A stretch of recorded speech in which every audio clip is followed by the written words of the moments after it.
They called him insane. He burned his own studio to the ground.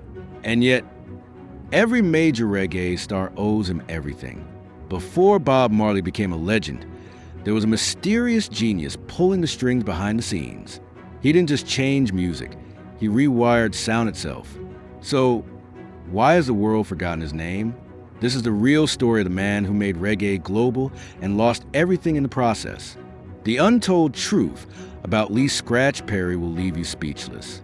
Lee Scratch Perry was born Rainford Hugh Perry on March 20th, 1936, in the rural town of Kendal, Jamaica. His early life in the heart of Jamaica's vibrant cultural landscape had a profound influence on his musical path.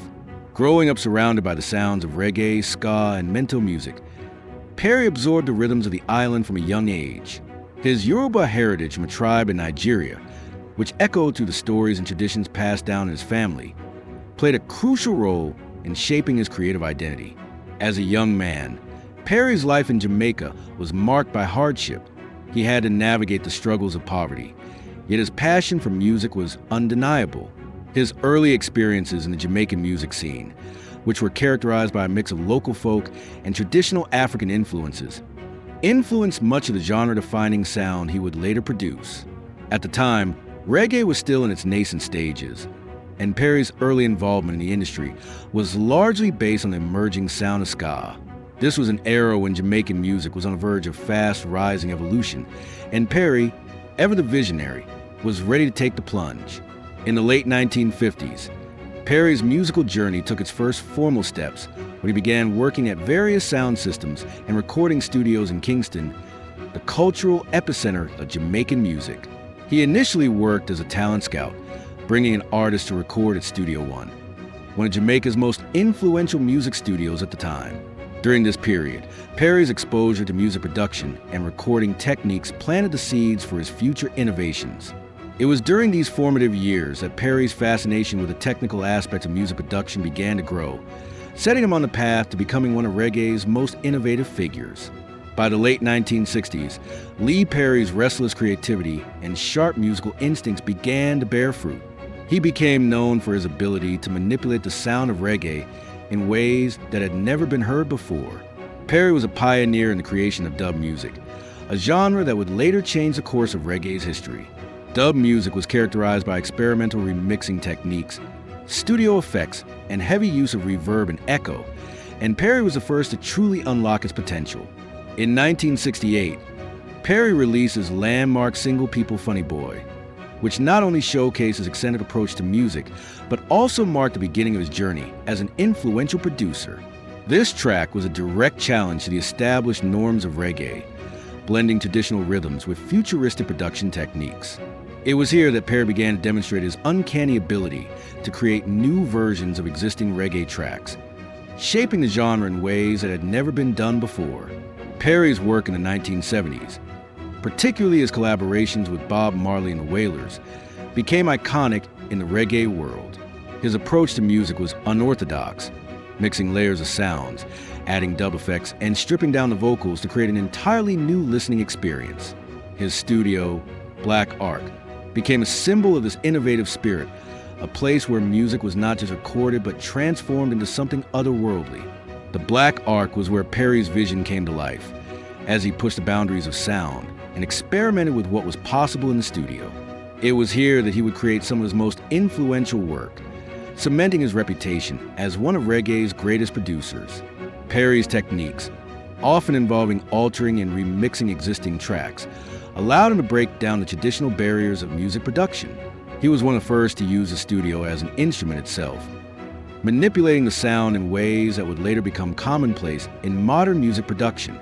This innovative approach not only gave rise to dub music, but also influenced countless artists across genres, shaping the sound of not only reggae but also rock, punk, and electronic music.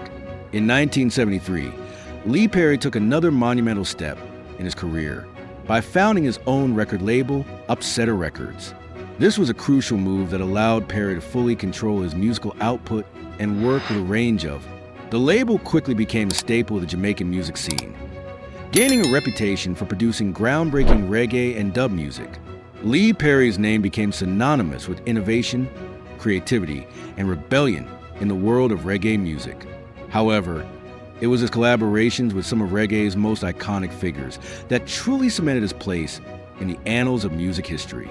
Of all his collaborations, his work with Bob Marley and the Wailers stands out as the most legendary and transformative, reshaping not only the sound of reggae but also its global appeal. In the early 1970s, Bob Marley and the Wailers were still finding their voice as a band. They were signed to Island Records, but it was Perry's revolutionary production techniques that truly brought their music to life. Working together, Perry and Marley created some of the most groundbreaking tracks in reggae history. Perry's use of dub techniques, experimental mixing, and spiritual energy in the studio added a layer of depth and intensity to Marley's music. Tracks like Concrete Jungle, Slave Driver, and Kinky Reggae became anthems of resistance and hope, capturing the essence of Marley's messages of unity and freedom. Beyond Marley, Perry's collaborations with other legendary artists like Junior Murvin and Max Romeo further expanded his influence in the reggae scene. Junior Murvin's hit song, Police and Thieves, produced by Perry, became an international success and was later covered by The Clash, introducing reggae to an entirely new audience. Perry also worked with the Congos, producing their album Heart of the Congos, which is now regarded as one of the greatest reggae albums of all time. His ability to bring out the unique qualities of each artist he worked with, while still maintaining his distinct sound, made Perry one of the most sought-after producers in the industry. Perry's collaborations weren't just confined to reggae music. His innovative approach to production influenced countless artists across genres.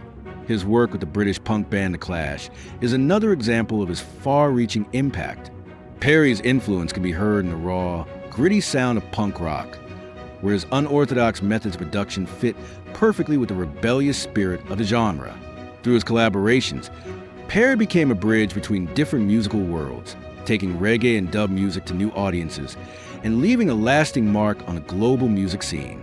Lee Perry's personal life was as colorful and complex as his music.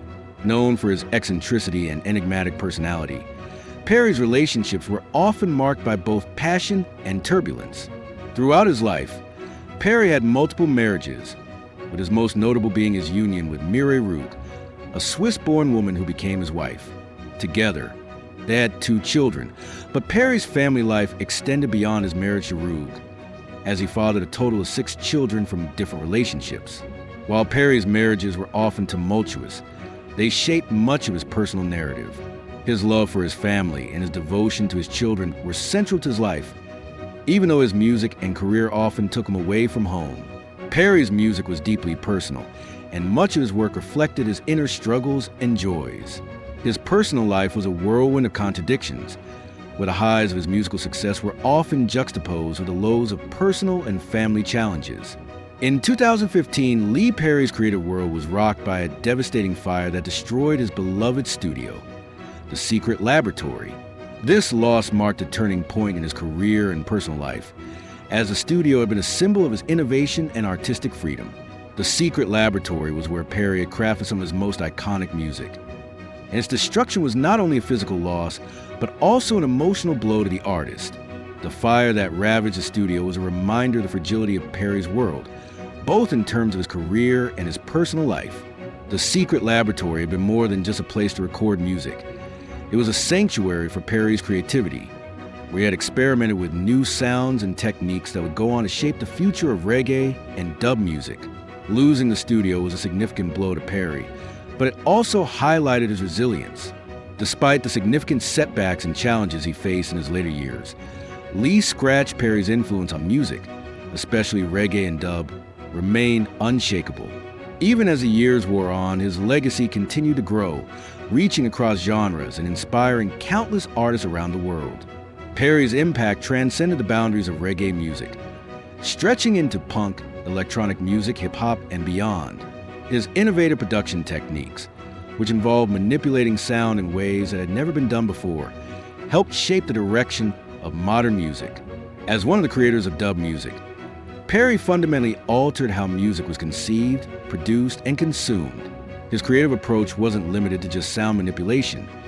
Perry was also a pioneer of the concept of the studio as an instrument itself. His work at Black Ark and his production techniques have influenced every genre, from reggae to post-punk to ambient music. Perry became a revolutionary figure who used the recording process as a way to communicate not just sound, but emotion, culture, and spirituality. This broad influence is seen in the way modern producers regard the studio as a place of exploration, where the boundaries of sound could be tested and reshaped. Even as the world of reggae music evolved and other artists came to the forefront, Perry's contributions continue to be celebrated. Lee Perry's financial success reflected the impact he had on the music world, although his net worth at the time of his death was not as vast as that of some of his contemporaries. When Perry passed away in August 2021 at the age of 85, his net worth was estimated at $3 million. Perry's financial success also came through his work as a producer and the profits from his record label, Upsetter Records, which was home to numerous reggae artists and musicians. His ownership of Black Ark Studio allowed him to remain independent, producing and distributing his own music as well as that of others. Despite the financial difficulties he faced later in life, Perry's revolutionary contributions to music were a testament to his true value, which was not measured simply by his wealth, but by his far-reaching influence in the world of music. In his final years, Lee Perry continued to defy expectations. Though the loss of his studio and the challenges of aging and declining health took a toll on him, Perry's creative spirit remained undimmed. Despite these obstacles, Perry continued to create new music, collaborating with younger artists and maintaining a presence in the reggae scene. His ability to adapt to changing musical trends while staying true to his roots was a testament to his genius. In the years leading up to his death, Perry continued to tour and perform, bringing his iconic sound to new audiences. Lee Perry passed away on August 29, 2021, at the age of 85. His death marked the end of an era for reggae music, but his influence and legacy continue to live on. Perry's music was a reflection of his inner world, complex, layered, and deeply spiritual. In his final years, Perry's commitment to his craft remained unwavering, and his spirit continued to inspire musicians around the world. Even in death, Lee Perry remained a shining light in the world of music, his sound echoing through the ages. What do you think made Lee Scratch Perry such a timeless force in music? Was it his fearless innovation, his spiritual energy, or something deeper we still don't fully understand? And do you believe reggae would have ever reached the world stage without him? Drop your thoughts in the comments. We want to hear from you. If this story moved you or made you see music differently, don't forget to subscribe for more untold music legends and powerful stories like this.